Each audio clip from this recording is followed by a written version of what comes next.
Hello and welcome back to Florida Foodie. I'm the show's producer, Thomas Mates, filling in today for Candace Campos and Lisa Bell.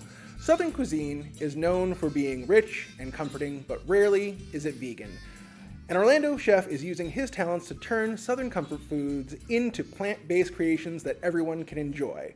He's looking to expand his business, and we are so happy to be joined today by Shaun Noonan from Dharma Southern Kitchen. How are you doing today? I'm doing well. Thanks for having me on here, Thomas. Fantastic. I'm more than happy to have you. So tell me your background. Before we get to the future, let's go back. Where are you from originally? What's your history with food, and how did you come to this? Well, I come from an Army family, so I don't really come from anywhere specifically. You know, I was raised an Army brat, kind of to Central Florida in the early 90s. I have left a couple times for school and various things. I lived in Chicago, Atlanta. I lived in Bulgaria for a little while cooking. Came back in 2012. 2012. That's when we started the first business. Well, we took over the existing business of the vegan hot dog cart. We transitioned that into a food trailer, and then we transitioned that into a first brick and mortar, and now we have 4 of them.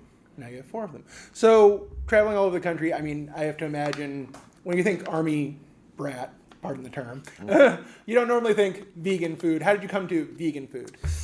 Well, I originally came to vegan food, I think at the time, it was in my teens, and one of my girlfriends was vegetarian and vegan. Mm-hmm. And so by sort of the nature of the relationship, I was also, Got it. I had never really, and that was young in my teens, so I had never really formed that classic negative opinion of vegetarianism. Yes. Because I grew up playing ice hockey and in martial arts and things like that, and I was also eating vegetables, and so I never really got that classic masculine thing that vegetables equal weakness or anything like that. I was like, I'm doing just fine.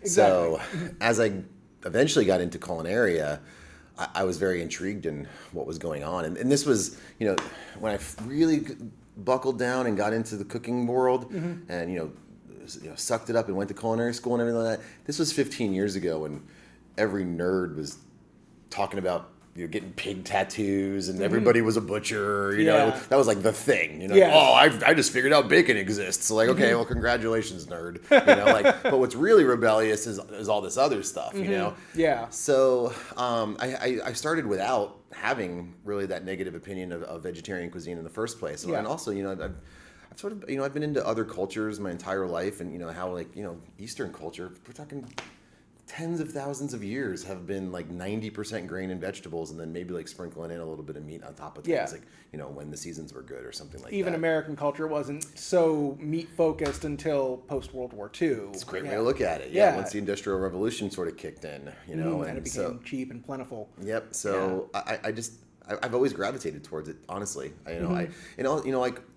if you were to look at it from the side of a chef's perspective, and I don't know these exact numbers, maybe we eat 5 animals like in repetition, without it being like weird or exotic. But there's like 5,000 vegetables. So like if you were a chef, like where would you naturally, your curiosity be drawn to? I'll be at the 5,000 realm, okay, great. I know how to cook a pig. I know how to cook a cow, a chicken, goat, sheep.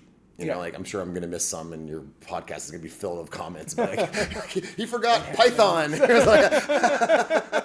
But in general, I mean, it just made perfect sense to me. And I've always just sort of scoffed at the people that have scoffed at plant-based foods. And now, some of the world's best restaurants selling Pellegrino's top 50. You got Noma going entirely vegan for seasons. 11 Madison Park is now entirely vegan. Everyone's looking into Alan Ducasse's, old vegetable recipes. And, even people recently, I've read some local butchers that have had recent comments in some new publications that are like, we're going to try some more, vegetable-focused cuisine. So everyone's coming around now, because I think vegetables are the pig tattoos of 15 years ago. Yeah, of what's happening and more now. Americans every day are focusing on more of a plant-based diet, either for health reasons or ecological reasons. Well, everyone figured out you can't eat 10 pounds of charcuterie on a daily basis. Yeah, right. And sort of, have a sustainable lifestyle. So that was the other option, too, is that, I wanted to give my diners...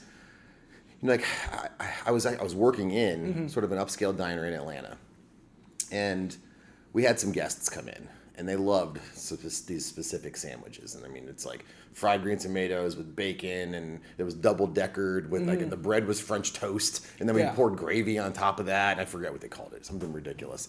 And they would come in like 3 or 4 times a week and eat these things. And when you looked at these people, they weren't the people that should be eating these things 3 or 4 times a week.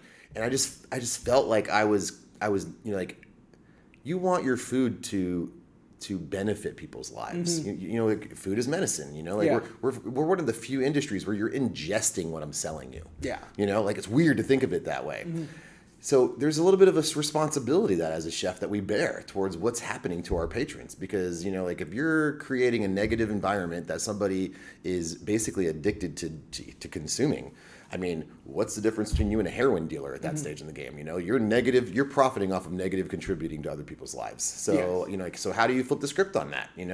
How do you stop pushing these heart attack versions of things and stuff like that, and just going full bore, 100% plant-based and Southern cuisine was like the most ridiculous thing that I could think to tackle. I was like, because Southern cuisine or plant-based foods at the time, everyone was like trying to sell you these like carrot sticks and hummus dip and like convincing you that these like collard wraps were food, and I'm like, man, come on, man, no one wants to eat that garbage, so like, let's... even vegans want junk food.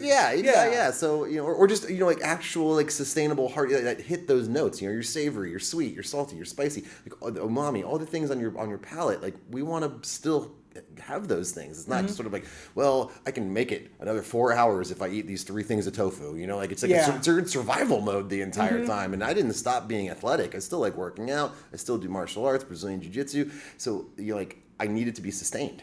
And so that's where we came up with this whole cuisine of just sort of like, okay, this is actual real food. And a lot of it's accidentally vegan in the first place. Like, like mashed potatoes are mashed potatoes until you pour cheese and milk into it. That's just something that the dairy industry forced us to do 50 years ago, because we all were told that if we didn't consume dairy, somehow our bones were going to liquefy and we weren't going to grow up properly or some nonsense like that. So I think it's part of this. I consider us part of like an entire revolution of sort of like getting culinaria back to where it should be, and being more honest with the consumers of what you should be consuming. Yeah. And so, you said you've traveled all around the country living with the Army and just through your job in the culinary world. Why did you come to Southern cuisine? You said you lived in Chicago and Bulgaria. Why Southern cuisine? I naturally gravitated it towards, I guess, its hardiness. One, this is something else that your podcast is going to probably blow up online. I don't even know what Chicago cuisine is. Like, I don't know what Midwestern food, despite living there. I mean, I guess it was because I was living in the middle of the city. I know there's a Chicago dog, that they dip beef in juices and things like that. But as far as it being like an actual like historical cuisine, I don't really know what that is. It probably exists, and I'm sure I'm going to get a bunch of emails about it right now. So, but Bulgarian cuisine is fantastic, but it's just not mine, I didn't really feel that my heart and soul was into it. I was raised mostly in an Italian household, and I love Italian cuisine. I just thought that Southern cuisine was gaining such a reputation of being meat focused. That I wanted to be a disruptor brand. I wanted to come in here and be like, whoa. Historically, this is not what we're talking about. Historically, collard greens and black-eyed peas and various Carolina gold rices and things like that. Like, these were the main substance of those plates, cornbread and like all those things. If you happen to have some animal, like, okay, we'll sprinkle that in there for various reasons. But, for hundreds of years, this is what Southern food was. So let's stop ignoring that, because we all figured out how to make bacon in house or something like that, I really wanted to sort of, like I was saying, be one of those disruptor brands and sort of get us back on track of what actual Southern food should be. In some, we're polarized here in America. It's either, we're going to eat nothing but, what's the term, tail to snout or something like that? Or we're going to be 100% vegan and only eat raw grains and smoothies, And so I wanted to be that happy middle that, okay, let's still have savory profiles. Let's still do that, but let's work with our vegetables to get there. Yeah, absolutely. And we actually had an oncologist on a few episodes back. Okay. I'll get there. Just give me a second. Who said that she promotes a plant-based diet for her patients, and she said that it's not necessarily about giving it all up or completely abstaining from. It's more about like a harm reduction kind of method, where you can still have those things if you want them, but in moderation and focus on plants. I take it that's sort of the angle you're coming at, where you don't necessarily saying everybody has to be vegan, but if you want a good vegan option, I got it. 100%. And then this gets me in trouble also because, like, realistically, people that are 100% plant-based, we have places to eat. And depending on what stat you go off of, let's say it's 7% of the population. Yeah. Why would I start a business and only cater to 7% of the population? And if we're going to make an impact, the impact isn't by just continuously trying to cater to that 7%. The impact's the 93%. Like getting those other people. So what our goal is I always make, people always walk into our restaurants and they're like, they start out the conversation with the point of sale person, I'm not vegan, but I'm like, dude, I don't care. Yeah, right. I care less. Just welcome to the environment. Have some food. Do whatever you want afterwards. I'm not here to tell you about. You don't have to buy the cloaked hood and join the secret ceremony. Just eat some vegetables. Just eat the damn vegetables. And have a good time doing it. So what we really want to do is we want to bring plant-based foods into sort of part of the national dialogue. When your friends or your significant other, when you have that everyday conversation about what are we going to eat today? Okay, we're going to rifle them off. There's sushi, there's Chinese, there's Thai, there's barbecue, this, that, and the other thing. But if you were I don't know, how about vegan? Your response is going to be from whoever you're speaking with, be like, what, why did you just say that? Right, exactly. Are you trying, now you're going to try to make me blah, blah, blah. No, man, I just want it to be part of that dialogue to where it's man, I haven't had good vegan food in 2 weeks. Let's go get vegan. Yeah. That's and that is part of the dialogue in major metropolitan environments. And so in Orlando, we're not a big city, we're not the woods, so we're in that constant gray area, and I think that it's Orlando's time to where we can have that conversation and not have to be because people are let's do vegan, okay, and then you immediately okay, I'm going to suffer tonight. I'm going to not have the fun time that we were talking about, and I'm going to leave hungry. Yeah, exactly. Yeah. So I want to be the option to where okay, no, let's do that. Let's go get a couple beers, and down some some versions of plant-based sloppy Joe or plant-based version of a fried chicken sandwich or something like that, and that's part of that dialogue now. It's where just like you say, I'm presuming that you would say I haven't had Thai in a while. You know, well, let's do that as well, So that's my goal. Gotcha. So you first started out as the vegan hot dog cart. That was in what year? I think in 2012. 2012. Okay. So then, how long before you get into opening up Dharma? So we realized that the vegan hot dog cart was doing well. There was many people that had run it previously, and they'd all done great jobs. But no one had actually branded it the vegan hot dog cart. Everybody called it some weird little personal thing, even though everybody in Orlando called it the vegan hot dog cart. Gotcha. So it didn't have a Facebook page, it didn't have an Instagram, it didn't have a logo, it didn't have any of that. So once we sort of branded it and tightened it up a little bit, people were lining up down the street because now they can identify, where's this thing going to be? It was less of a mythical creature that you happen to run into at 2:45 when you were intoxicated and told other people I found the vegan hot dog cart. No, you didn't. Kind of thing. I haven't seen it in 6 months. Kind of thing. We found a solid location. We started building that clientele base, and we were like, this has more legs than just being a cart. But operating an exclusively vegan hot dog menu, I didn't think would transfer to a brick and mortar goal at the end of the day. Hot dog heaven over on Colonial, I don't know how they do it. Just being there for 800 years maybe or something like that, but only serving hot dogs. I think that there's a challenge there. Plus it limits my creativity a little bit. Everything has to be on the medium of a plant-based hot dog. Exactly. And once you've had a plant-based hot dog, you've had most of them. Okay, that's fair. That's what I mean. And just like any hot dogs, after that, you're just piling things on top of things. So we had to expand the menu. And so that's where Dharma Southern Kitchen came about. So we had a food trailer, and then we were able to sort of jump into sandwiches and sides and things like that and play with other mediums and all. Before you know it, I had too many things to even cook on the trailer itself. Coincidentally, our media following started blowing up. We've got a wonderful social media manager, Samantha Lawless. She's been with the company since day one. She does an awesome job, and we started seeing all this.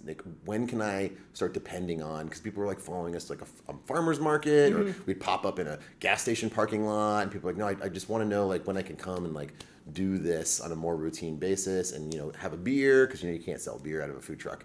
Things like that. So that's when we found our location on South Street in the Milk District, Market on South. So that opened 7 years ago. I can't do the math right now. 2015. About 7. I think so somewhere between 2014 and 2015 we opened Market on South. Okay. And we rock and rolled there for a while, learning a ton of lessons about, because, like being an executive chef at someone else's restaurant is an entirely different animal than running a restaurant and having like I had to become a payroll specialist. I had to become a CPA, basically. I had to become a bookkeeper. I had to know about equipment maintenance schedules and, lease negotiations and all this whole other world. And it's all you. It's mostly your money, mostly your face. Basically. Yeah, I mean, I have a partner at Market on South, and we split up some of those responsibilities, but you're just collectively tackling the same all new concepts. Yeah. So and there's not shit that they teach you in culinary school. Yeah. There's not classes on this. You're just instantly drinking from a fire hose. 100%. Yeah. So luckily, the community support was there, and I was able to do both for a while, and I think it was 2019, April of 2019, when we went into our Tampa location in the Armature Works Food Hall. And then, of course, what was it, 10 months later, the world falls apart. Kind of thing. As we have a lease signed in Sanford. So we opened up the Sanford one in July of 2020. Oh, wow. And full-blown middle of all of it. We're that's just when everything reopened too, just started to trickle open. Oh, it was wild because I mean, and then you've got all kinds of socio-political commentary happening at the damn register. Yeah. And do I have to do this or do I not have to do this? And you're a hippie if you believe that weird nonsense. And you're already getting that as a vegan restaurant. That's okay. Yeah, it was a lot. It was a lot to handle. So, if anything, my takeaway from the pandemic was just I was able to achieve a new level of damn zen. I was just I was able to really prioritize. I actually start most of my days out at doing Brazilian Jiu-Jitsu because when you start your day out with another grown man or woman trying to asphyxiate you, strangle you to unconsciousness. Yeah. The rest of the day is pretty simple. Right. And if you really take the comparisons out of it, You've gotten over that hurdle. Exactly. Nice and bright and early, took a shower. Everybody else is sort of, I'm laughing at him about hey, I have this really big problem. Do you? Let me tell you what happened an hour and a half ago, I still have the ligature marks. So I just learned sort of how to navigate that. And I'm not to be braggy, but I think most small business owners can say that, sort of what happens from here into the future, we're equipped with a level of thick skin and multitasking capabilities and just survival skills that nobody had, 2.5 years ago. So I think there's going to be a lot of cool things in store for Orlando in the future. Absolutely. So you opened the second two locations very close together, and that was right in the thick of everything. What was the biggest challenge? I mean, outside of the obvious, so many restaurants have dealt with hiring shortages and supply chain issues. I have to imagine that you who need very specific things for your restaurant, that might have been even more of a challenge. So the biggest challenge in hindsight, I haven't actually really quantified this in my head either. I'm distilled, quantified. You were dealing with people's lives, and we already were sort of talking about that earlier about how, we sell a product that you physically consume. Yeah. It will affect your health, positive or negative, minute or grand. What you purchase food-wise, it does dictate the longevity of your life, whether you're going to have a heart attack at that stage of the game or anything like that, So, but this was an amplified version, we had to worry about how is this thing being transferred, am I setting up, and we have 60, 70 employees, and those people have families and they have children, and then they go and see mothers and fathers and grandparents, and, and so there's a social responsibility aspect as well as you're taking care of this family that you've brought on to, support one another. That was what kept me up the most at night, was just trying to figure out, we have no idea what we're doing. No one knew, we're all not pandemic specialists or, whatever those are called. Yeah. And, but here we are, frontline workers or whatever we were called at the time. Yeah. Cloth masks or KN95s or 6 feet distance or 12 feet distance and then, we have people walking into our store just, to take their mask off and start screaming weird, dumb DeSantis. Sorry, so sorry. It's just sort of where does it's the whole world went bat for a little bit there, and I just had to be the calm in the storm, like, so it's that old thing where it's like, hey, show me your hand kind of thing, Yeah. and you just had to be the steady hand, no matter what decisions you were making. But I think we made some bad ones and we made some really great ones, but we were on the fly the whole time. So you guys have weathered it now, and now you're looking to the future. We're looking to so the restaurants made it through. No one died. Yes. That was a miracle on its own. Yeah. No, we're looking to the future. I think about 3 months ago, we were like, okay, now it's time to not ignore what's currently happening, but it's sort of, I think the learning phase is over. Even if new strains come out, like we know what our protocol is now. So now we can You've got all the build on tools. that. Exactly. So let's start building.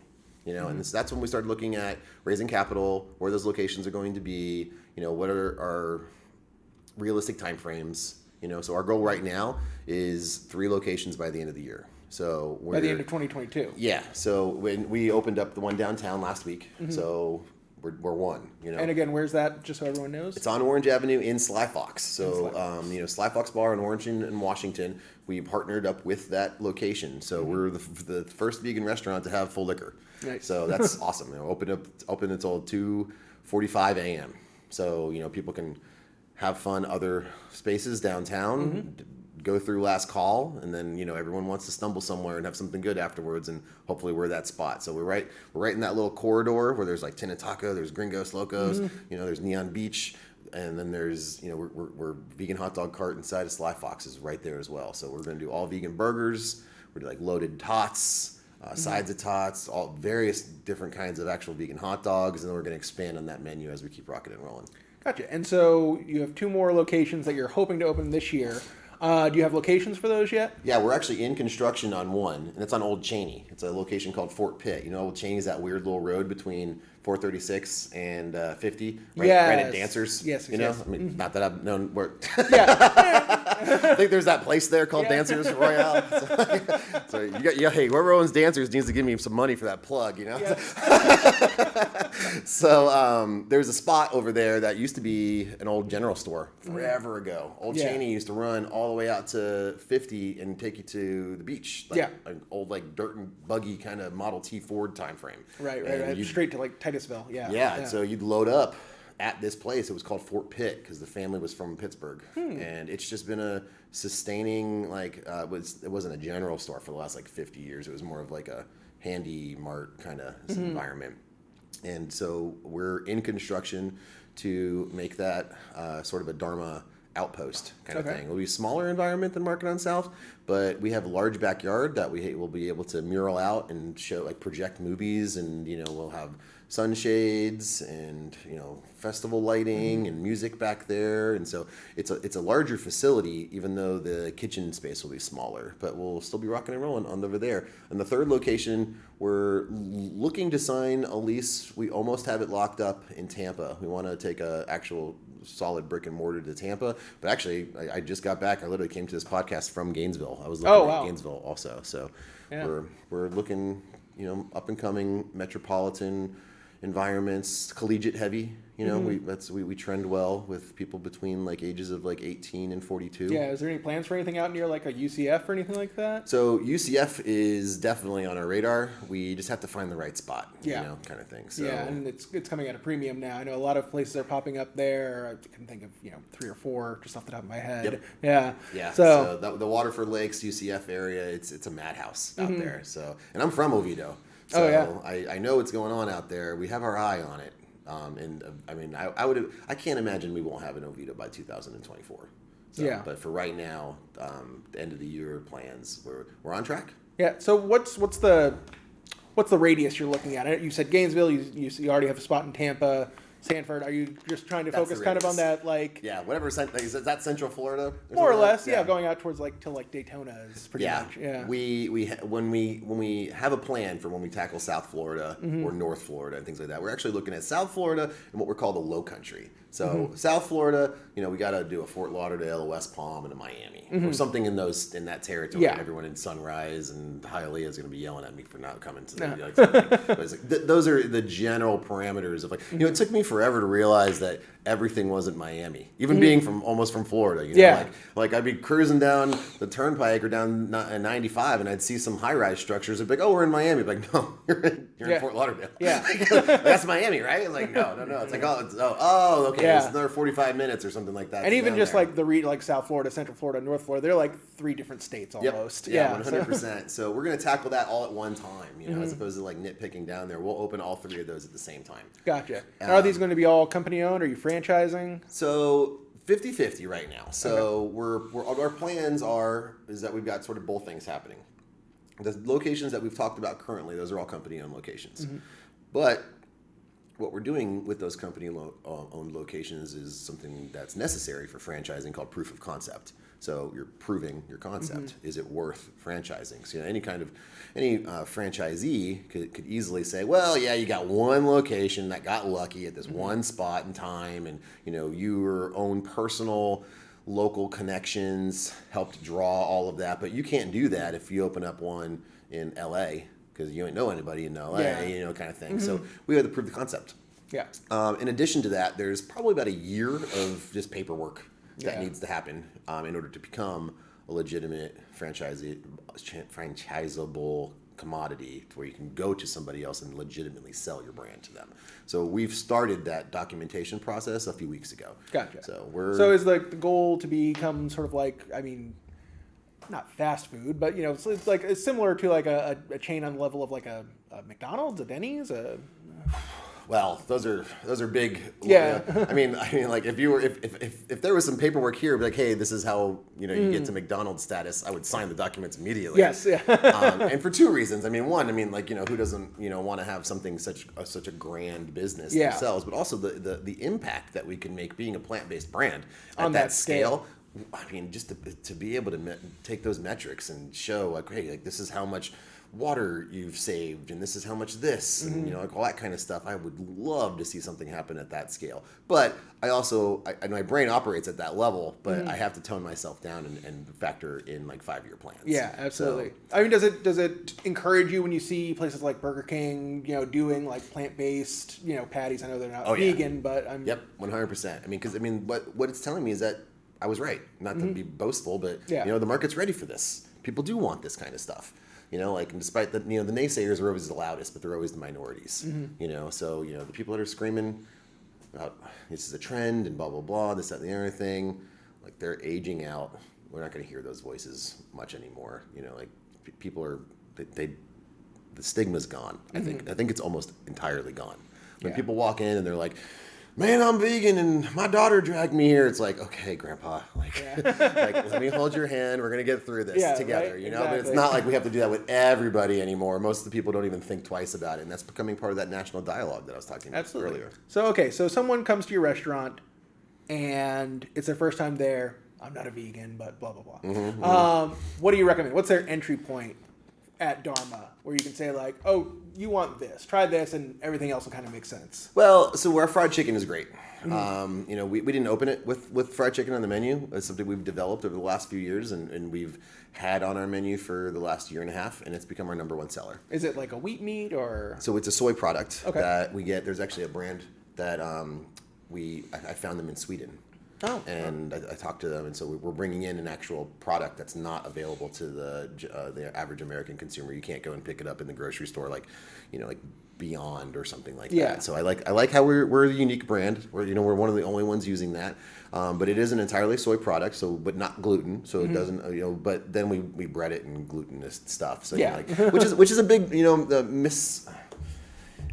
A lot of people think that because we have plant-based cuisine that we also have everything. We're GMO free. We're gluten free. We're soy free. We're nightshade free. And I'm like, man, that's awesome that you need that in your cuisine. But like, who told you to come to the vegan fried chicken spot to get your gluten free fix on? Exactly. But we do offer gluten free products, and I want to respect those consumers. And there's and it's the same way that I was entertained by doing plant-based foods. Okay, let's see what happens when you take the gluten away.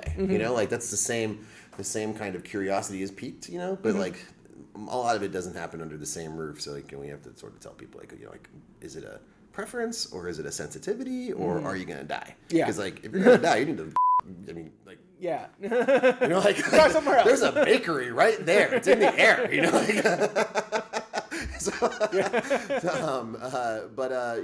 we have also, you know, like we just were able to get our cheese sauce to be gluten free and a couple other things. So. The big entry point, because we do fried chicken box, you know, like those old school Southern like white boxes of chicken. Yeah. You know, you get a couple pieces of chicken, you get a biscuit, you get a little, you know, like we do agave drizzle on there instead of honey, and a little side. So you can choose like mac and cheese or potato salad or anything along those lines. So we throw some pickles in there, some bread and butter pickles. And so like when you look at it, it's like the nostalgia of like that old like, you know, Church's chicken box or Maryland fried chicken box or anything like that. You know, like it's there. We're doing it. Like that's what our brand is trying to say. It's like, hey, just, you know, sometimes, you know, if you want to next day go and eat the actual fried chicken, I'm not here to tell you what to do. Right. No, I'm not going to tell you what to do in your bedroom, in your church, or what you're doing for lunch the next day. I'm just saying today, I want you to come and try what we're doing. Excellent. Yeah. So where can people find you online? You know, where's I know you've already said your locations. Where can people find you online, social media, all that? Dharma Southern Kitchen on Instagram, Dharma Southern Kitchen on Facebook, dharmasouthern.kitchen.com. Nice and simple. All right. Well, thank you so much, Shaun Noonan. It was a pleasure having you here. I wish you the best of luck with your expansions. Keep us up to date with everything you're doing, and you know, we'll keep the listeners up to date. Cool. Thank you for listening to Florida Foodie. We'd also like to thank our guest, Shaun Noonan. You can find out more about his business online at dharmasouthern.kitchen.com. You can also find it on Facebook and Instagram. Just search Dharma Southern Kitchen. Be sure to follow Lisa Bell online. Search Lisa Bell News on Facebook and Instagram, or Lisa Bell News 6 on Twitter. You can also find Candace Campos on social media. She's on Twitter. Just search at Candace News 6. And on Facebook, search Candace Campos News 6.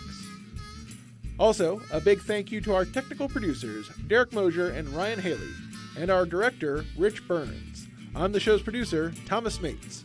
Please take the time to rate and review us on Apple Podcasts and Spotify, or you can tell a friend about us. And you can find videos of all of our podcasts online at clickorlando.com/FloridaFoodie, and be sure to sign up for the Florida Foodie newsletter while you're there.